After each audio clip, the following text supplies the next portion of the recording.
Hey there, No Labels, No Limits podcast listeners. Today, our guest is Ines Temple, and she is the president of LHH DBM Peru and Chile. And that is the leading career transition and talent development organization for both countries. And think about that. The leading agency in 2 countries, and she's running it.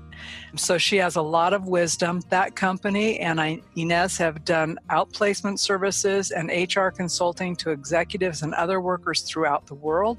And she's published over 900 articles and videos on topics such as the world of work, personal branding and employability, and her book, You Incorporated, Your Career is Your Business, has been a top bestseller among business books in Peru since 2012. And it's now available in English, which is really exciting. And so she's going to be talking about that a little bit later.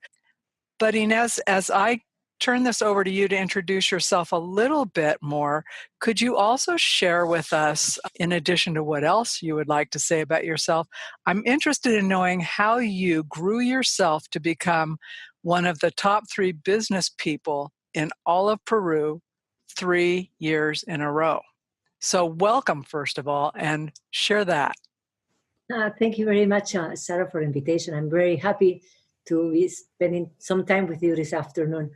Well, I guess like everyone else, I've worked hard, very hard. But I guess I've been always blessed because what I do as work is basically my passion. I thrive every day having the opportunity to work with people who are changing careers, people who are thinking about what success means to them. I work with people that need to get some orientation about what's next for them in their career, sometimes in their lives, and the ability to help people that has been let go, and sometimes are in a very down point in their lives, helping them put themselves back together and refreshing their ideas of who they are and what is that they need to become relevant again, and find a new career, a new position, a new business, provides me with so much energy and happiness and fulfillment that I truly enjoy what I'm doing. I think I'm an extremely lucky person for that. Now, when you started out in your career, did you start with that being what you wanted to do, or did you just kind of mold yourself into that role as you grew professionally? I started because of a very difficult personal situation. We were living with my husband, an extremely successful banking executive, and 3 small children. And my husband was suddenly fired. And he has always been top of his class. He went to the best universities around the world. He had an extremely successful career. So we never had any savings because next year's bonus was going to be even larger than the last. So we found ourselves in a foreign country, no savings, no job, not so many friends or connections. And those were very tough times for us. And we didn't know how to do it, how to face that situation. And I did everything wrong. You know, I asked my husband every day if he had already found a job. I wasn't working at the time. I was raising the kids. I didn't have the visa for that. And I will call our friends to ask for a job for my husband. And, we were basically hanging CVs almost in the supermarkets. I mean, we did everything terribly wrong. So when I went to school in New York, NYU, and when I got a magazine just by chance from my school with an article about outplacement, I thought it was fascinating that this concept exists, that there were, outplacement is this process that makes sure that some people are let go with dignity and respect, and then there will be help to find their new path in their professions, in their careers. So I called them. And I said, hello, my name is Ines. I live in Peru because we had to move back to Peru. And I would love to work with you. And this was 26 years ago, and Peru was not in their map. I mean, remember, globalization came later. So I was like, where is Peru? And they said, no, we have no interest in opening an office in Peru. But I kept insisting so hard. And so I called them so many times. I sent them so many faxes. It was prior we had internet. That at the end they decided, okay, go ahead, open the office there, take the risk financially yourself, and please don't call us anymore. So I did. I started, people thought I was crazy. Who who are going to pay me to help those who are fired find new positions? It was like, this is crazy. But for me, it was a mission. It was a way of healing myself from all the things that we did wrong. My husband really never recuperated from that experience. He died a few years later at 43, a heart attack. So having only myself to raise the children, I had to work double shift in my own business. But I found the opportunity to help. It was good for my soul, was good for my finances, was good for my life, my children's life. So here I am, still doing the same, even though I do a lot of social work now, and I'm a board member in many companies. I sit in many boards for non-for-profits. This is still my passion, you know. I don't want people to do everything wrong like I did. Well, I'm excited to have you here. And as we were talking a little bit before we went on to the recording, I got to start my day speaking with someone from Peru, and now you're my last conversation today. So as I share with you, I have the Peruvian bookends. I'm really excited. So I do have a question for you. You know, you talked about, in some of the things I've read of yours, you talked about it being a benefit for each of us to identify our own ideas of success. Can you talk a little bit more about why that is and why that matters? I guess that we all really need to find what is that we want to do, where do we want to go, where is that we want to be. We need to find our goals. We need to find our dream, and in order to get there, what I see is that 90% of the people I talk to, they just leave. They don't have a plan. They don't have an objective. They take life as it comes. So they are never loyal to themselves and to their dreams because they don't have any. And many people think that success is something that happens to somebody else. And we all live with lots of excuses. Why cannot be successful? So I think that, first of all, we need to understand what's success for us. Because everybody has its own combination of things that make us feel successful. Doesn't necessarily has to do with work or financial success. For somebody will be spiritual peace, family life, whatever your own definition is, has to be your own, not your parents, not your children, not your spouses, not your neighbors. And that, I think, it's key. Because once we have a goal, a destiny, it's like, I don't know if you use Waze, but once you enter the direction, the destiny where you're going, the path will show itself. Sometimes it's long, sometimes it's hard, but at least you know how to do, where to go, and you focus all your energy in that direction.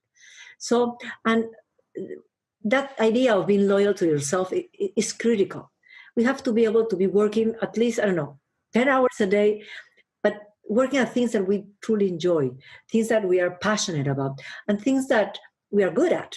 Because, if not, it's suicidal. I mean, it's like me trying to work at a restaurant or trying to become a singer. I have no skills whatsoever for any of those things. But I was able to find my skills, to find my passion. And after that, everything is downhill. It's so much easier. Or it's uphill. I don't know how to better describe that. So how did you find, you talked about the circumstances that put you in the position to actually start doing the work and you took a huge risk to start the company in your own country. Basically, as they said, quit bugging us, but do it. How did you know that was your passion? What'd you do to actually dig in and ascertain that? I had this mission. I had a purpose. And my purpose was to make sure nobody felt that pain that we felt as a family, because we had no one to guide us.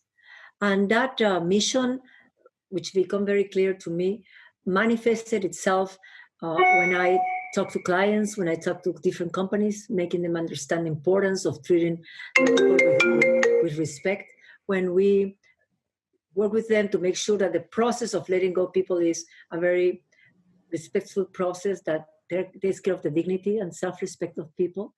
for that, that's very important. That moves me, makes me feel well about it. And then working with people that have to find their dreams, their passions, their destinies, that makes me feel very good.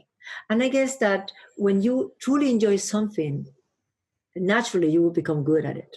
I mean, and I guess, I always speak about that with my children, because sometimes it takes a lot of time, or it takes a while to find that will move you.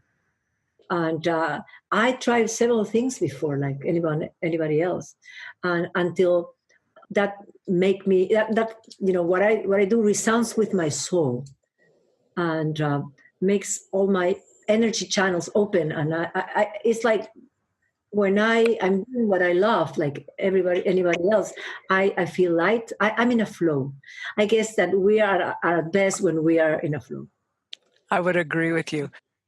You talked about it being important for people, whether or not they're business owners or workers, to have an entrepreneurial mindset, and how that mindset is different from an employee mindset. It's very different. An entrepreneur knows that has to have new clients every day, that has to provide the best service possible, that has nobody by himself or herself to keep themselves relevant, and to keep their skills updated. They're very focused on competition. They're very focused on the market. When we fall into complacency because we have a check that arrives at our bank account every month, we tend to forget that what we have, it's a client. We tend to develop kind of I don't mean weird, but different type of relationship with our bosses, our companies. Sometimes we are not even happy, or we don't even like them. So our attitude changes, and we just go to work. And we tend to believe that we are paid to go to work. And the reality is no, that we are paid to add value, to create value, to do things of value, and that we have to have the skills and the relevance and all the abilities in order to remain competitive every day. So the problem with forgetting about that is that people just go to work without thinking in the future. And when you are a worker, you may not have a future the next day if the company, for any reason, other than you can be the best worker in the whole company, but companies change, leadership changes, companies get acquired, merged, everything happens. And then one day from the other, you may find yourself again in the job market looking for a job. And if we are not prepared, if we are not competitive, if we haven't developed a strong reputation or personal brand, if we don't have a good level of employability, we may find ourselves in lots of trouble. So explain to us more about how you define a personal brand as opposed to a company brand. But so Sarah Box, my personal brand, or if I came to you and you said, hey, let's check out what is your personal brand, what would we do? How would I understand that better? Since we are a business of ourselves, each of us should, at least, that's what I try to do with mine, handle my career as my own business. This is my company. My company is called Ines Temple, Inc. So, or LLC, it depends. So it's what I do, my reputation, my work, the results that I create, the value that I add, those are the things that represent me in the eyes of others. That's my brand. So my name would represent this group of qualities and reputation and successes that I bring to a potential employer. So that's my brand. But my brand is not only in me. Actually, my brand is seated in other people's minds. I exist, my brand exists in your mind, your neighbor's mind, people who know who I am, people who value who I am, people who value my services, my skills, who know about me, about my reputation, and all of that. So we need to be very aware of how others perceive us, how others perceive the value that we are able to create for a company or an organization, and how well that brand is represented, both in the real world and in the virtual world. Because nowadays, before anybody gets to know us, they will look at us in the digital universe and see with their own eyes from looking at our pictures, looking at the things we have published about ourselves in LinkedIn, in Facebook, in Twitter, in Instagram, or whatever platform we choose of, they will they will create in their mind an idea of who we are, and that perception that our brand create about us, it's much stronger sometimes than reality. So we have to make sure that whatever we choose to present ourselves will be the right image that we want to that represent us. Because at the end of the day, Sarah, we all we all pay schools and we all pay the rent from our work. And our work and our level of employability are very dependable on our image and our personal brand.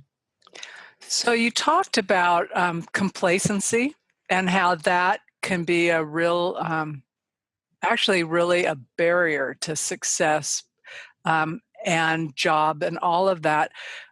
Talk a little bit more about that and what you see either in the trends in your work or coming down the way about risk and what we need to be doing now to be ready for changes in business. I always say that two of the main risks that we all face for our level of employability are arrogance and complacency. And they're kind of opposite and similar.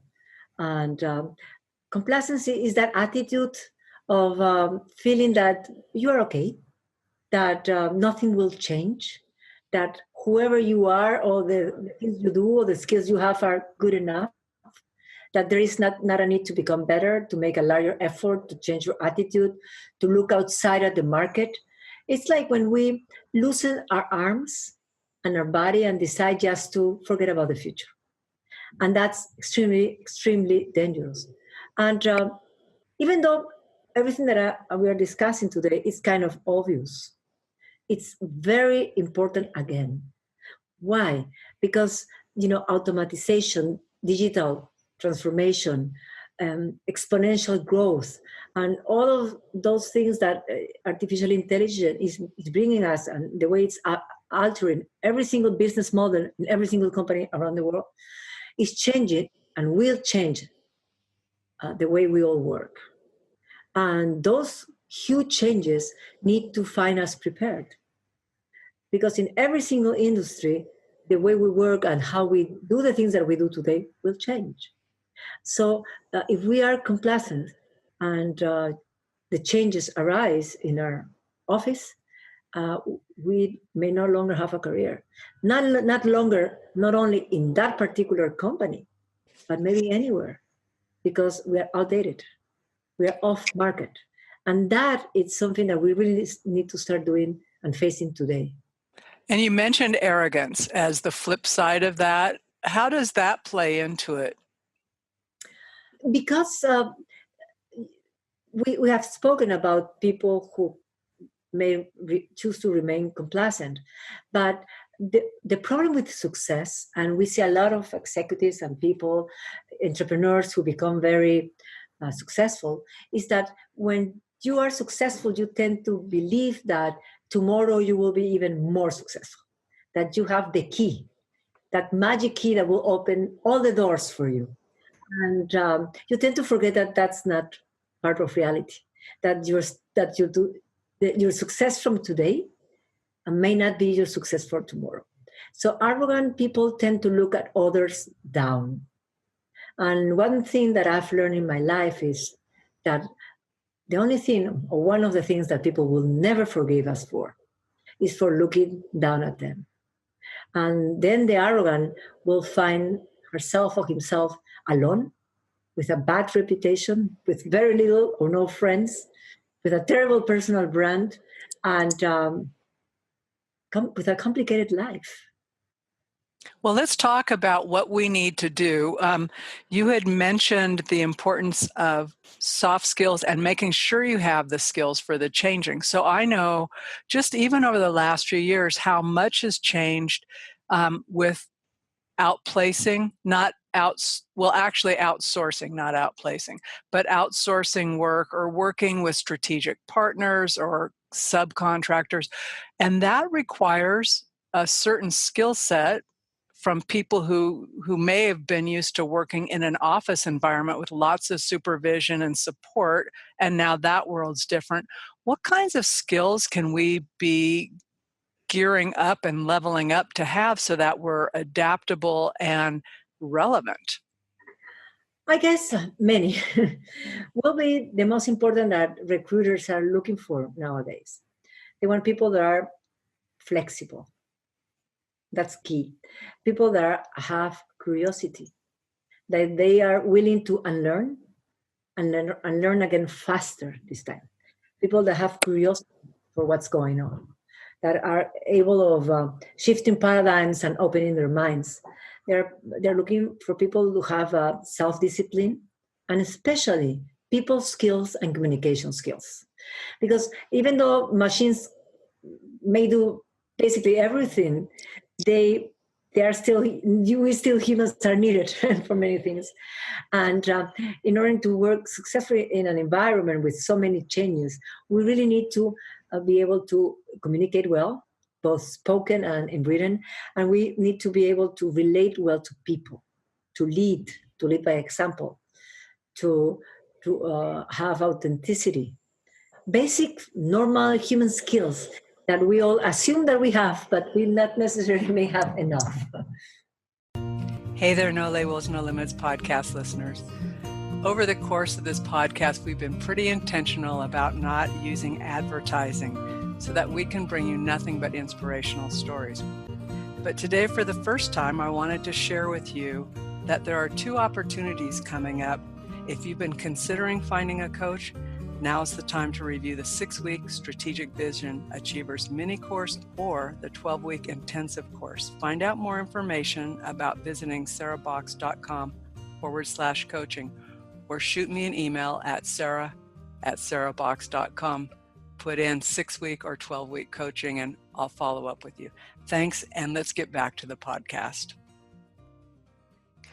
Do you find those skills have diminished and people need to be rebuilding them? Or, so I guess what I'm asking is, with the increase of technology and automation, all of that, has there been, in your experience, at the same time, a decrease in people's paying attention to the other softer skills, communication? I do, especially because we all tend to work today longer hours by ourselves. We work at home, we work from different locations. We don't work as much as before in teams in many areas or with other peoples in one-to-one situations. So we tend to work for machines and we tend to forget that we work for people. And at the end of the day, people are still making most of the decisions. Maybe, I don't know, in 10 years, my digital assistant will do all my shopping of clothes or choosing the restaurant where I'm going. May not, that might be great, but we are still people longing for people's approval, human contact, human energy, and human warmth. And those, which are basically personality skills, have been forgotten a lot. And you can see that in the quality of services of societies that have invested a lot into machines and not enough into developing people. So how does that show up in a real practical way? How do people notice that? Because I'm wondering if the change is slow and incremental, then we just start accepting less quality, right? Less interaction. And I'm wondering how, if you were to step back and look at your own business or where you go to work and try to evaluate, have my soft skills declined? Have I, all of those things, how we could notice some of those subtle changes so that we could bring our skills back up or improve them? A good way to know that is through a network. I like to call it network of trust. The people that we are surrounded with, and has to do a lot also with our ability to create new connections. I mean, if we're working on, we are always invited to become part of new teams or engage in new social situations, and people like us, it's good. It's good for our career. But if we forget about our charisma, our warmth, our ability to generate trust, an ability to be trusted as a decent person, I guess ethics and values that may things, even good manners, may look at things from the past, like from my grandmother's age, are today again things of ultimate importance, because we all need that. We are craving to be well treated, well served, and to be able to relate to people that are able to give us a good quality of life. Even when you go to a store, or you go to the gas station, or you go to an office, wherever you go, we want to have a good quality of life. And that will always be given to us by people who are centered in their own capability to give back to others. To actually recognize and see another person. Yes. Yeah. Yeah. And that's what I love about that movie, remember? Avatar, when they put it was, I see you. Wasn't that powerful? I mean, it's still always in my mind. I see you, which means I'm paying you my whole conscious attention. I see you. You are there. I see who you are. That we tend to forget. Well, and I'm going to relate a story. Actually, one of my mentors had posted this thing that happened he posted in his Facebook feed the other day. And it's a great example of what you were saying. So he was going somewhere else, went into, I don't know if it was a convenience store, but anyway, he just went in to purchase something. And there were a lot of people and only one person working, right? And so our tendency to get, kind of like, where's the service, rah, rah, rah, getting kind of grumpy.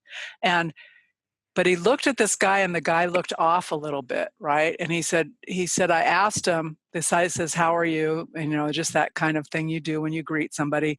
And this man says to the worker, how are you? Are you okay? And he said, I don't know why I asked. I just looked at him, and he looked like he needed that question. And the guy's eyes welled up, and he said, I just heard my father died. He just had gotten that information. So he was just trying to hold it together. And he said, can I help you? So he stayed there until someone was on his way to relieve him. But he said, I was just that close to being frustrated. That service was so slow until I actually saw something was going on with this person and asked. So to your point, it's like we all want to be seen and recognized. And validated. Exactly. So, I thought, well, knowing this man, that's a perfect story for him, because that's kind of how he shows up. But I thought it was a good illustration I see you. You're not just someone who's doing for me, but I see you. So one of the things I'm interested in from one of your comments is the need for us to understand our sectors. So we're talking kind of globally about skills and stuff, but many of us work within certain business sectors, and you talk about the need to understand our sector and our speciality. So where should we start doing that, especially if our current sector is we can already seeing it start to shrink, or we know it's going total AI, artificial intelligence? I guess it's what I do, and I've learned how to do it, is to read, to try to broaden my perspective by reading not only what's going on Facebook with my friends, or looking at their Instagram, but spending my time understanding what's going on in the world, not only my country or my city or my town, but in the world, what's going on in different industries, and trying to subscribe to magazines that speak about technology, even though we may not know a single word about technology, but technology is the factor that's bringing all the change. So once we start reading about those things, and reading about going to conventions, going to events, speaking with people who I'm making presentations of what's coming with the future, the world of work, what's going on in my sector. We need to step out of our worlds, which tend to become little because we are always in a hurry. We go from the office to the house and we go to the shop and then we go back to the house and we immerse in this day that barely give us the space to breathe. But we need to put that thing to open our minds, our perspective into our days. The other day I was speaking with a friend of mine and she said, well, but I have no time because between the children and the work and the exercise and I think I was mean, but I asked her, did you brush your teeth today? And she said, of course I did. I said, well, but you had time for that. Well, she said, well, that's important. Well, this is what I'm telling you is also important because this will define your future. This will define your level of employability. This will define your capability of paying your bills and your family's bills when difficult times show up. So opening your paradigms and your mind, it's investing in ourselves. We are the product, we are the service of our own companies. If we don't invest in ourselves, nobody else will do. Other than maybe our mothers, but mine is gone, so there's only me to take care of my own. So that's so funny because you're right. It is important. And once we decide something's important, isn't it true? We find the time to do the important things. It all depends on how much do we value things. And those who we value the most will do. Do you have, you talked about helping people understand their passion and what drives them. Do you have personally, and when you work with folks, your clients develop their own mission statement or value statement so that it grounds them in what really matters to them? I always ask them, think of me as your fairy godmother. That's how you call it? Fairy godmother, yep. Just imagine for us a second that I am yours. I have my wings and I'm here to give you your desired job. Whatever position or whatever that is that you really, really want to do in life, I'm here to give it to you. But you have to tell it to me right now. Most of the people, I will say 9 out of 10 will look at me and they have no idea. And I push them like, tell me, what is that you really want to do? They don't know. I say, I'm going to give it to you right now. Tell me, where's that you want to, which company, which position? I mean, I put pressure on them and they don't know. And they don't know because they have never thought about it. So how can you get there if you don't know where you want to go? So once they start thinking about it, and I give them a couple ideas how to start, and how to open their eyes. I like to say, I say it in Spanish, but it's to look with your eyes. I mean, like, open your eyes, use them, and start trying to think what are the things that you enjoy, that you relate with. And come back to me a week after and please tell me now, what is that you really want to do? And most of them, when they spend time thinking about it, they find, and some others, they know what they want to do, but they think they can never do it, don't deserve it, or they're not underprepared, or there's a dream that they had, but life is difficult, so I abandoned my dreams. And that's sad, when we don't have any more dreams. But a lot of people tend to fall into despair. So I really love to be their fairy godmother and help them. It's not that I can give them their desired jobs all the time, but they find that for themselves once they define them in their own minds. When you can put a destination and you can start going in that direction, right? But to your point, if you don't have a dream or a goal, you're just you're drifting. Yeah, you're drifting. So anywhere you are is kind of where you set out, and it may not be serving you at all. And that whole kind of despair thing you talked about is very real. It can be very real. I would like for you, if you would, to talk a little bit about your book. I think it's pretty exciting that it's now in English, that it's been, top of the list since 2012, so 7 years. Actually, 2010. 10? Oh my goodness. Okay, so I'm off by 2 years, so almost a decade, right? Yeah. We're coming up on it. Congratulations on that. So talk a little bit about that and the best place for people to, to start in their journey? If they can't call you their fairy godmother, right? But they have your book, where can they go? They just know in their heart what they're doing is not what they want to ultimately be doing. What are the first steps you would have someone do? I would really ask them to sit down and think hard of what is that they want to do. Again, it's like if you're the president of your company, like a good president, you should find the direction, destiny.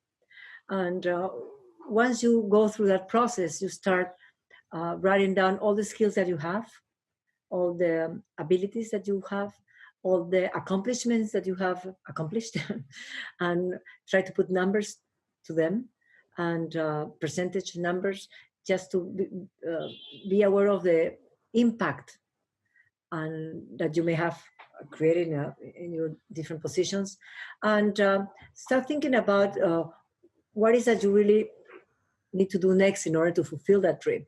That dream may be away months in the future, even years in the future.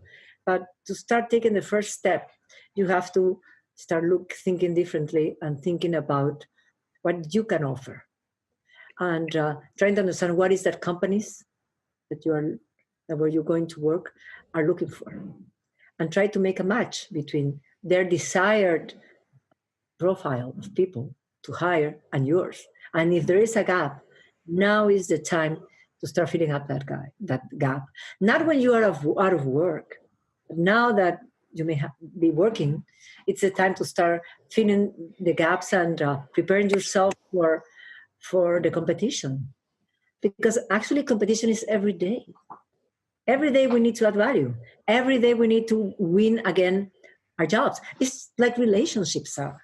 No, not because we're married for X amount of years, we can say that we are safe now, that we can assure anyone that our marriage will last forever. Every day counts. So, and it's exhausting. But, and the older we get, the harder we have to work, because competition is always younger and smarter and have more energy. So, but it's fun because even though we may be competing with younger people, we tend to gain some wisdom with age. Not always, but most of the time. And that maturity is something that all companies are also valuing, putting value on again. Well, and I go back to when we first started talking, you said how you just went after this company, even though they said they weren't interested in stuff, you pursued what you wanted. So you didn't take no as an answer. You just didn't. And so that whole being persistent and sticking with something, even if it takes longer, really is an important aspect in my mind of getting where you want to go. I have found that has been a big lesson in my life, that whenever I'm almost very close to get whatever I want or I need or I desire, things always get complicated. Oh. And I have come to understand that that's life asking me, do you really want it? Do you really deserve it? How far are you going to go in order to get whatever you're saying that you want? And I guess that's what makes a difference between those who win and those who lose.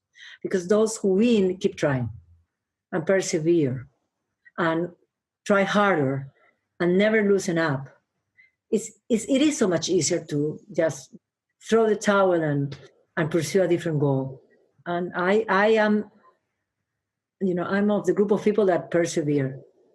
My children believe that I'm too persistent.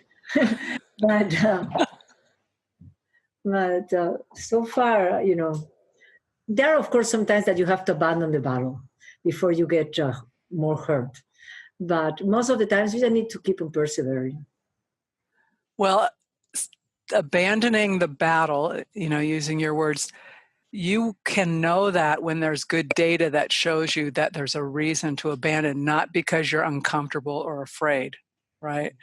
I mean, obviously, if there's a good reason and you're thinking this whole industry just went away, okay, time to shift. But I'm uncomfortable, I'm scared, I'm having trouble. Yeah, persistence. So, and I think I would like to meet your kids. I think that would be an interesting conversation about your persistence and what they've learned from it. Because my bet would be it's a lot. I don't know if they admit that yet. Eventually, when they are much, much older, or when I'm gone, that's always. No, I'm just kidding. My kids are great, but we sometimes we need to learn our own lessons, and I find that it's very smart to learn from other people's experience, but we rarely do. We rarely do. So I appreciate you talking about that need to stay curious as a way to stay relevant and add value. So Ines, as we wrap this up, what would you like for people to take away and really remember is one question, and the other is what's the best place for people to find you and be able to connect with you in the work that you do? Let me start with the last question. The book You Ink is everywhere. You can find it online in all the online stores, on all the book libraries, even near home. There's one that will have it. And I have a webpage, www.inestemple, INESTEMPLE.com. There are hundreds of articles and videos, both in Spanish and English, with a lot of information about the things that we do. And you can also always go to the LHH.com page. There's a lot of information for that available for everyone. And just open your eyes and open your heart and try to be aware of what's going outside our walls. We need to dare to go outside our areas of comfort and to dare to put our minds in the new thing, whatever that new thing might be for us. Because I'm completely sure that we only will be relevant if we dare to reinvent ourselves again and again and again and again. And that's hard because it requires a lot of strength and humility and authenticity. But at the end of the day, we will do it anyway. We can do it at our own pace or somebody else's pace. So let's do it at our own pace. We get to choose. Yes. Mostly. Yes. So, well, I want to thank you so much for being a guest on the podcast. I'm really looking forward to sharing you with the listeners, and in particular, some who I know are waiting for the information that you just shared today. And we will put links to your pages and the book in the show notes so that folks who go can quickly get there if they didn't pick it up the first time you said it. Thank you so much. You're welcome. And it's been a great pleasure. For me too, you're a great interviewer. And I mean, I can feel you're a great person and a wonderful person. Thank you. Hey, I think we should visit. I certainly, now that you have another Peruvian friend. I'm saying we'll do a road trip. Okay. Thank you very much, Sarah. Thank you.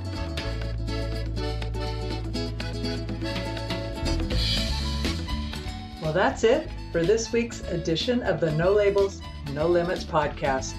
We hope you liked what you heard, and if you did, we ask that you go over to iTunes, Stitcher, Spotify, or wherever else you listen to the podcast and leave us a rating and review. If you know someone who would enjoy this podcast, please be sure to share it. And until next time, have a great week living a no labels, no limits, and no excuses life.